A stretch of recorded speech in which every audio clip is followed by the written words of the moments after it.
আসসালামু আলাইকুম, কেমন আছেন সবাই? তো নতুন একটা ব্লগে আপনাদের সবাই স্বাগতম।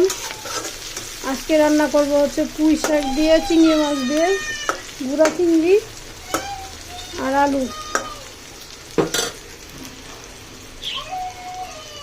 তো পুঁই শাকের জন্য আমি হচ্ছে এখন পেঁয়াজটা রেডি করে নিতেছি। আর এই যে চিংড়ি মাছ ফ্রিজে ছিল, আর এই যে ডাটা আছে আলু দিয়ে, মানে পুঁই শাকের ডাটাগুলো কেটে রাখছে। আর এই যে আলু, ঠিক আছে, একটা আলু দিলাম আমি যাতে একটু স্বাদ লাগে। তো আমার এখানে থেকে যে চিংড়ি মাছটা দিয়ে আমি ভেজে রেখে দেখুন, চিংড়ি মাছগুলো আমি আর আলাদা করে ভাজলাম না, তো একবারে পেঁয়াজের সাথে কিন্তু আমি ভাজা নিয়েছি। একটু ভাজা নিলে তাহলে চিংড়ি মাছটার থেকে একটু গ্রান আসে। হ্যাঁ, তাহলে আমি একটু পানি দিয়ে দিই, যেহেতু মশলা দিতে হইব, চিংড়ি মাছ দিয়ে যেতে রান্না করি। এই 1 চামচ আর এই যে হাফ চামচ, এই 1.5 চামচ দিলাম হলুদ, এই 1 চামচ, এই 2 চামচ, হ্যাঁ এই আধা চামচ দিলাম, এই আড়াই চামচ লবণ দিলাম। এখন হচ্ছে আমি মরিচটা দিয়ে দিব। তো জাল আপনি যেরকম খান আপনি কিন্তু জালটা ওরকমভাবে দিবেন। এই যে দেখেন, এখানে 2 চামচের মতো আমি মরিচের গুঁড়া দিলাম। কাঁচা মরিচও দিব, তাই আর মরিচটা দিলাম না। তো আমি এখন হচ্ছে ধনিয়ার গুঁড়োটা দিয়ে দিব।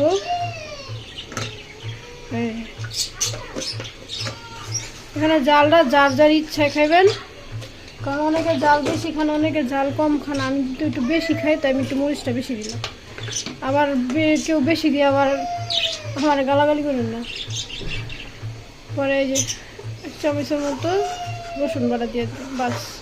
এটি এখন কষাইতে থাক, কষাইতে পরে আমি আমার ইয়েগুলো দিয়ে দিব সিদ্ধ। তো এই যে দেখেন, আমি কিন্তু এই যে ডাটাটা আর আলুটা আগে কষাই নিচ্ছি। হ্যাঁ, তো ভিডিওটা দিতে পারি না যখন দিছি। অনেকে এই ডাটাগুলো সিদ্ধ করে নেবেন, তাহলে শাকটা সবুজ সবুজ হবে। হ্যাঁ, আর যদি সিদ্ধ করার টাইম না থাকে তাহলে আমার মধ্যে এরকম কষানো একটু দিয়ে আগে ডাটাটা সিদ্ধ করে নেবেন। তো আমাকে কষানো তো শেষ, এবার আমি করে দিব, শাকটা দিয়ে দিব। তো এই যে দেখেন, আমি শাকটা কিন্তু দিয়ে দিচ্ছি। এখন আমি এটা ঢাকনা দিয়ে ঢেকে দেবো, আর আস্তে আস্তে এটা কমতে থাকবে। হ্যাঁ, এটা আগে কমানো, তারপরে আপনাদের দেখাবো। তো এই যে দেখেন আমার শাকটা কতটুকু কমছে, আমার উঁচা ছিল। এই যে শাক ঢাকা দিলে একটু চুলার জাল পাইলে কত পরিমাণ কমা যায়, যা বলার মতো। বুঝছে?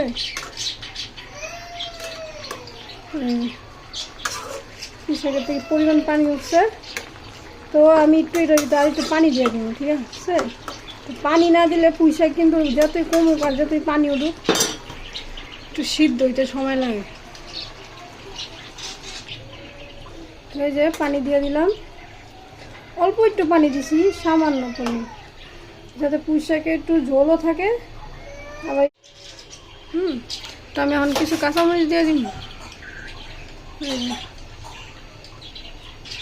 গোটা কয়েক কাঁচামরিচ দিয়ে দিলাম উপরে। এটার জালটাও বেরোইব আর আস্তে আস্তে হইব, বাস। আর কিছু শেষ, একটু জলটা কম নেই, ভালো করে একটু বলকাইলে আমি বাস নামাই দেবো।